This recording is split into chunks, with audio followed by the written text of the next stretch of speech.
Serigne Djibril Niang day spécialiste la en faiblesse sexuelle góor ñi nga xam ne maanaam dañoo tële boo jëfandikoo ay garabam day amul benn effet secondaire du la gaañ ci dara dooley góor mooy traitement bi dañ la koy fajal ba mu wér soo ko xasee ba jël dootoo soxlaati garab traitement définitif la gaynde gi nag mooy boo bëggee tàng maanaam yëg sa bopp te benn jafe-jafe ci wàllu wéeru yaram nag du la dugg yow ku góor ki saay boo ko bëggee mën nga koo def te doo ci am kon benn ngaañ-ngaañ ay meraw jeex na fi mer muy continuer jeex na fi kattanug sidit ak góor daal di taxaw dooley góor mooy traitement bi dañ la koy fajal ba mu wér gaynde gi nag mooy boo bëggee tàng maanaam yëg sa bopp ba tey ku mënul am doom Serigne Djibril Niang mi lée mën na ci dara ci kattanu yàlla subhaanahu wa taala ba tax na képp koo xam ne nag bëgg nga cee am leneen lu leer wooteel ci 77 677 77 08 Serigne Djibril Niang ku jëm ca yàlla buur yow nga def de àndandoo doo dox di si booru doo jaay sa ngor de wóor daa à son épouse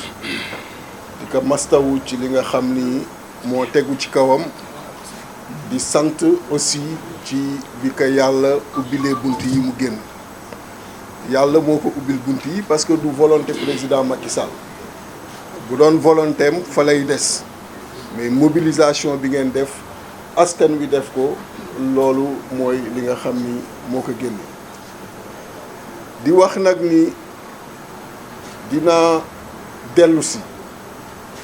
ci li mu nekk di def parce que gis nga réew mi dañ ko bokk réew mi dañ ko moom te réew mi dafa exister avant le président Macky Sall exister avant lui exister ci jàmm jooju tax mu jël Sénégal te ëpp fi xam-xam mu jël Sénégal te ëpp fi jaar-jaar mu jël Sénégal ñu nangul ko ko loolu nag buy nit am ay mbokk dafa baax ñu koy fàttali ni allah kulli ali day dem keneen day ñëw toog parce que noonu la àdduna bindoo même nit noonu la ko yàlla bindee bis day ñëw at bi nga war a am nga am ko loolu la yàlla sàkkoon nga génn keneen dem déjà boo jëlee l'univers ci boppam nga xam ni yenn scientifique yi wax nañu le soleil biñ ko nattee durée de vie am 10 milliards d'années la et que def na 5 milliards 5 autres milliards moo ñu dese te le soleil c'est une étoile et dans l'univers il y a plus de milliards de galaxies et chaque galaxie fait plus de milliards d'étoiles ci loolu nga xam ni moom la ñu nattee seulement le soleil ñu ci wax 5 milliards moo ko desee yàlla ñun doomu aadama ku mu may gudd fan 100 ans la lay may wala 120 ans au grand maximum nga xam ni kon du dara li am solo mooy lu mu gàtt-gàtt lan nga fay liggéey ak lan nga fay baax donc bu la yàlla mayee ci 12 millions yàgg na ba tey 17 millions de Sénégalais nga bokk ba fii ñuy waxee ci ñeent yi ko jiite bi ñu amee indépendance ak tey nga def 12 ans bu fekkee ni am nga ay mbokk yu wax ak yow nga wax ak sa bopp li la dese mooy ñooñu jox la loolu nga fexe ba booy dem nga bàyyi leen ci jàmm bu ko defee li la fi indi ñeneen mën ko continuer mais ku xool xam ni kii nekkul ci loolu président Macky Sall bi mu toogee la commencé di liggéeyal deuxième mandat bi mu amee deuxième mandat la commencé di liggéeyal troisième mandat bi mu toogee la engagé le combat contre le PDS essayer de décapiter le PDS parce qu'il préparait un deuxième mandat écarter le président Karim Meïssa Wade bi mu jàllee ci loolu engager le combat contre Taxawu Sénégal essayer de décapiter Taxawu Sénégal xool nu mu écarter Khalifa Ababacar Sall mu paree ci loolu am 2019 son deuxième mandat ni naa commencé waat le même exercice naa fexe nu ma tàmbalee décapiter le PASTEF engagé loolu ni naa xool nu ma tàmbalee décapiter le PUR bu paree loolu ci ban parti la jëm gis nga il se pense intelligent on peut le lui concéder mais il doit également savoir qu'il n'a pas en face de lui des fous. On est autant ou plus intelligent que lui. lu mu yëkkati na xam ni xam nañu lu tax mu yëkkati ko ak fu mu jëm te kar bi war daan ko ca kar parce que mënul continuer di penser qu'il y a dans ce Sénégal deux droits. Le droit que lui, il décide, qui n'est ci benn kay nekkul ci benn support juridique, mais un droit lié à sa volonté du jour, à la volonté de ses ambitions. Droit boobu mooy décider xool kan la koy appliquer nu mu koy appliquer nan la ciy sanctionner positivement nan la ciy sanctionner négativement. Et un autre droit qui est là pour tous les autres Sénégalais. Parce que boo xoolee noonu lay demee pourquoi ma wax loolu mais aujourd'hui au moment où je vous parle il a arrêté 2 députés qui sont en session 2 députés yi nga xam ni tey suba war nañ leen xaar biir Assemblée nationale ñu war a mën a voter motion de censure mais yéen ñëpp toog fii ku xamul règlement intérieur du Sénégal amul ku xamul constitution bi amul sénégalais fu mu mën a ne ci biir réew mi ak fu niveau jàngam toll xam na ni député du da nga koy arrêté nu mu la neexee xam na ni député du da nga koy jël emprisonné ko nu mu la neexee député dafa am immunité parlementaire président Macky Sall dafa am immunité mais pourquoi se permet-il de prendre 2 députés yi nga xam ni danoo dem répondre à la DIC par respect à ce corps parce qu'ils n'ont pas reçu, je le rappelle encore une fois, de convocation mais parce que ce sont des honorables dès lors qu'ils ont senti qu'il y a un mandat d'amener avec leurs responsables en responsable ils sont partis répondre à la DIC dem dugg biir DIC le minimum mooy au moins que ce corps lui restitue leur restitue ñoom it li nga xam ni moom la droit bi wax ci ñoom mooy leur immunité permettre leen que avant ñuy engager quoi que ce soit au moins que ñu adressé wu au niveau de l'Assemblée nationale ce qu'ils n'ont pas fait et xam ngeen ni depuis démb ñoo ngi foofu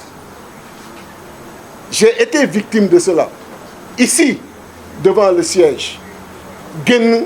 député il m'arrête il m'emprisonne pendant 10 jours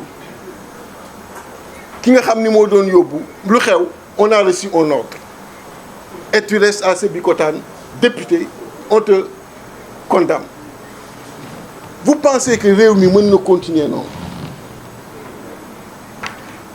réew mi mënul continuer noonu gis nga ku naan bëgguma ay damay daw ay yaa ngi jël lépp ramener ko sa bopp et la politique quand un homme politique s'engage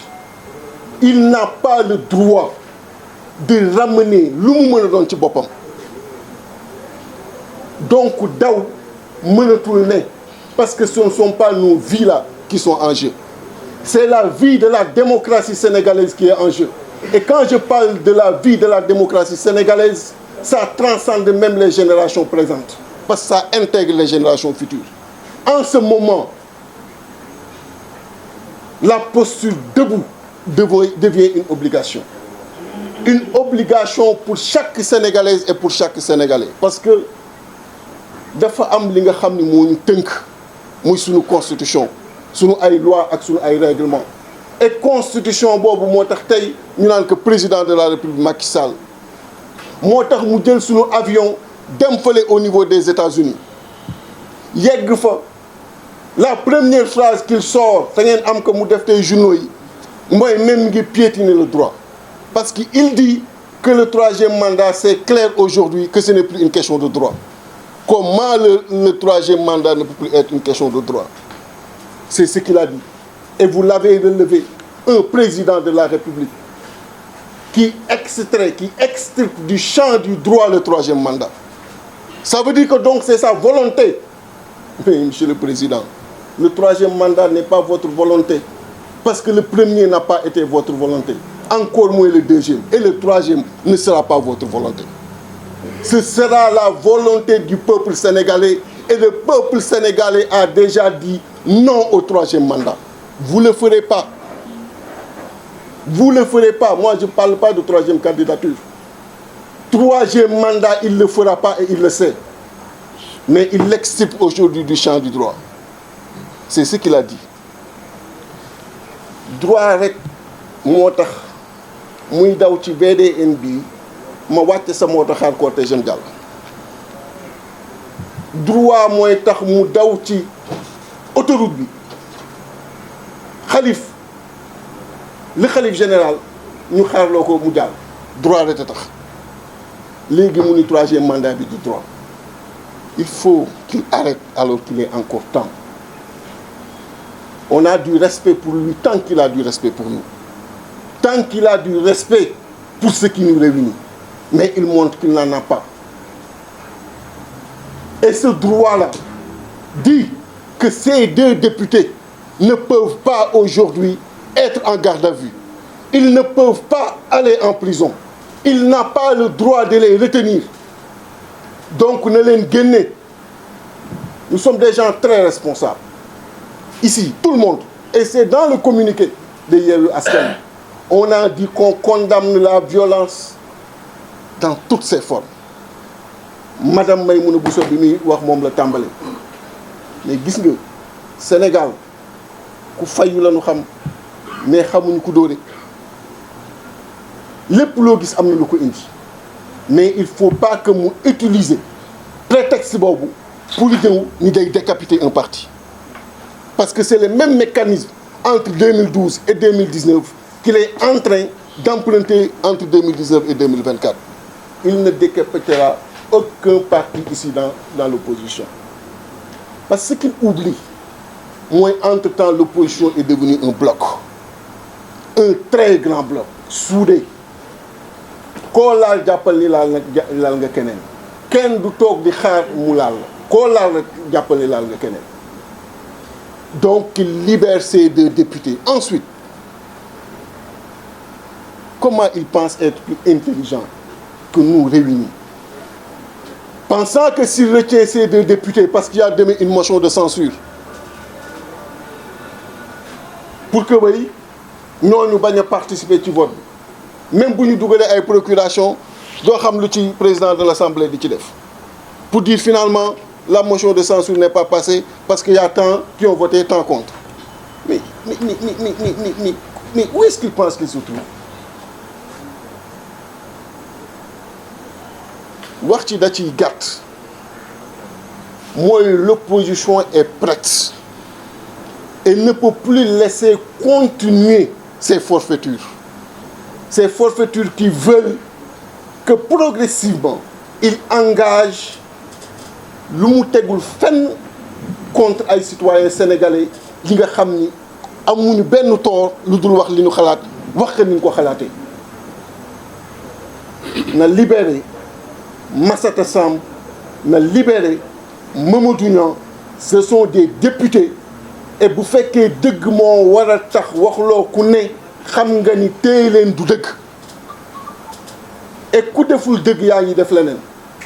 te ku waxul ci dëgg yaa ngi protéger leneen te ku ñu xam-xam ni dëgg rek la ñuy wax. Donc le droit dit que ces deux députés ne doivent pas être en garde à vue. Le droit dit que ces deux députés ne doivent pas aller en prison tant que leur immunité parlementaire n'est pas levée avant ñuy engager quelque autre procédure pour xam lan moo ci am ak lu ci amul. Et nous leur exprimons tout notre soutien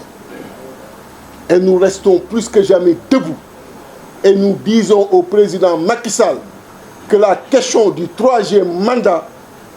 est une question de droit. C'est pas à lui de l'extirper ou de l'extraire du champ du droit. Dem ba États-Unis di fa wax loolu kookali mais ñoo ngi koy xaar Sénégal ñoo ngi koy xaar Dakar. Je vous remercie. Merci beaucoup. Je donne la parole à Cheikh Tidiane Dièye.